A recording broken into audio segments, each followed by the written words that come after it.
Captain Falsebeard in a Very Fishy Tale by Fred Blunt.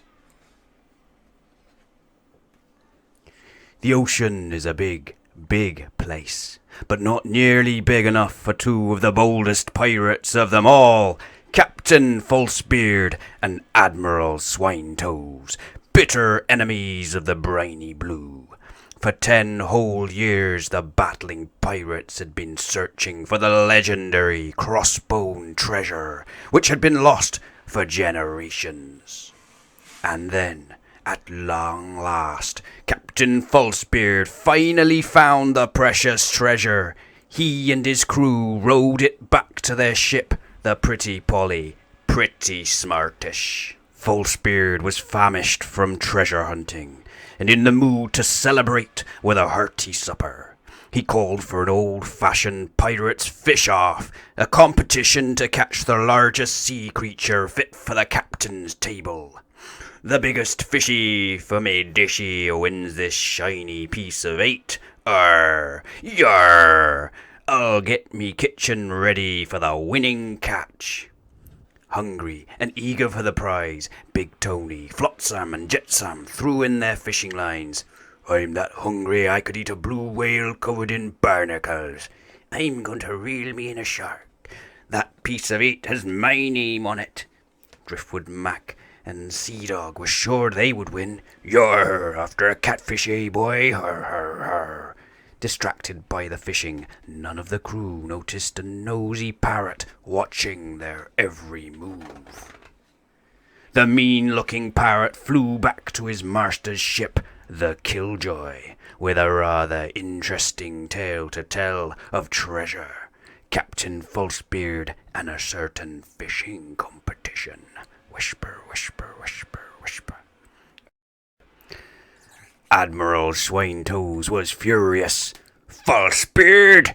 There was no way he was going to let his arch-enemy keep hold of the precious treasure. He needed a plan. Please, sir, I have a plan. Back on board the Pretty Polly, the fishing contest was in full swing. Good effort, Big Tony. Some catches were more successful than others. A handsome hat, to be sure, young Master Jetsam.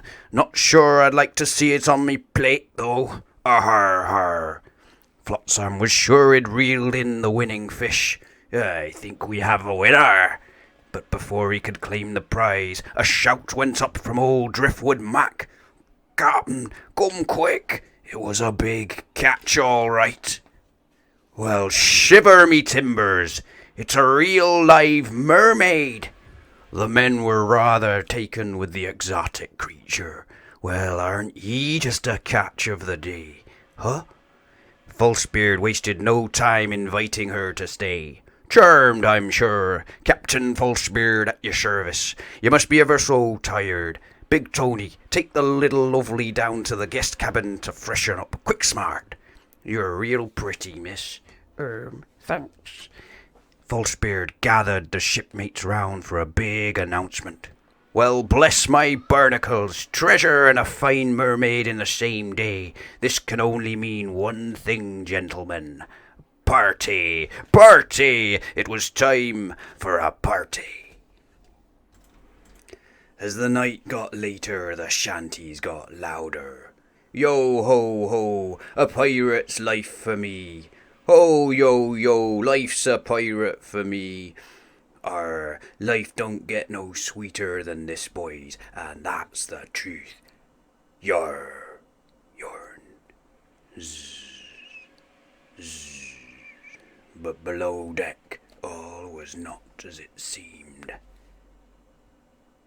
I hate wigs almost as much as I hate shell bras. Time to nick that booty for Admiral Swinetoes and get myself off this dump. Quiet as a mouse, the impostor sneaked up on deck, where the treasure glimmered in the starlight, surrounded by snoring pirates. With some serious effort and minimal grunting, he managed to hoist the booty up and lower it down to a little rowing boat where Admiral Swinetoes was waiting in the shadows.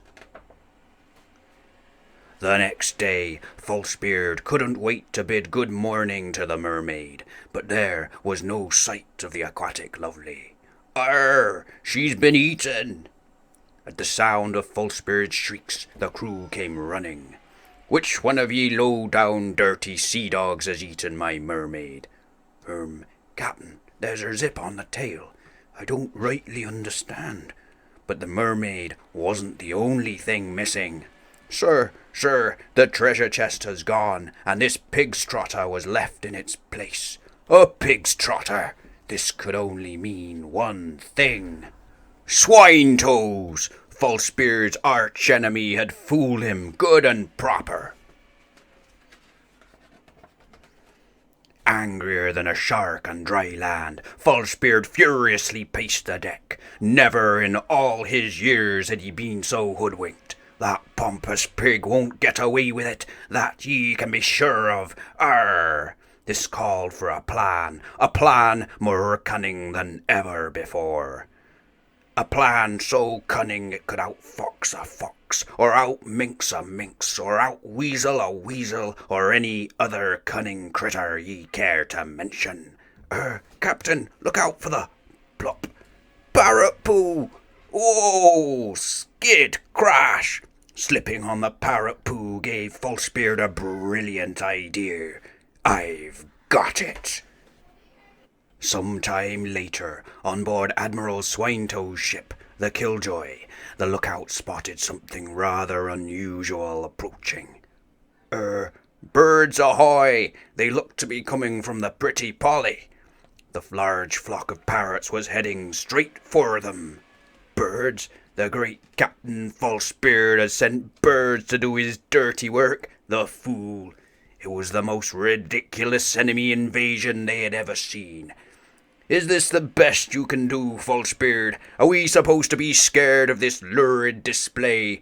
Oh no, please don't squawk at us. Har har har har, har har."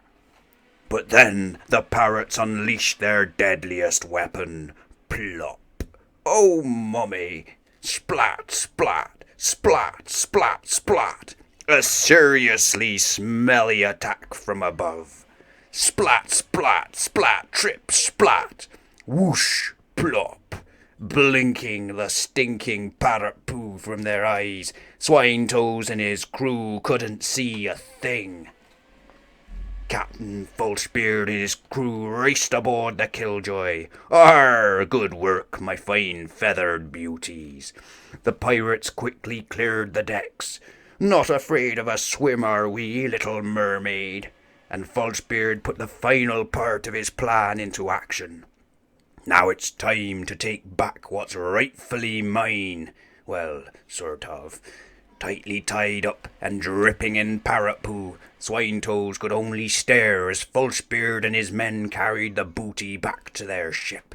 "Yar, me and the boys would like to thank ye for your hospitality, good Admiral. Here's a shiny piece of 8. Get your suit cleaned on me. Har, har, har. Grr." Back on board the Pretty Polly, Falsebeard and his shipmates celebrated the recapture of the treasure with a nice spot of fishing as the sun sank into the sea. "Arr, if any of ye even thinks about catching a mermaid, you'll be swabbing decks for all eternity. D'ye hear?" The end. Or is it? Don't think this is over, Falsebeard.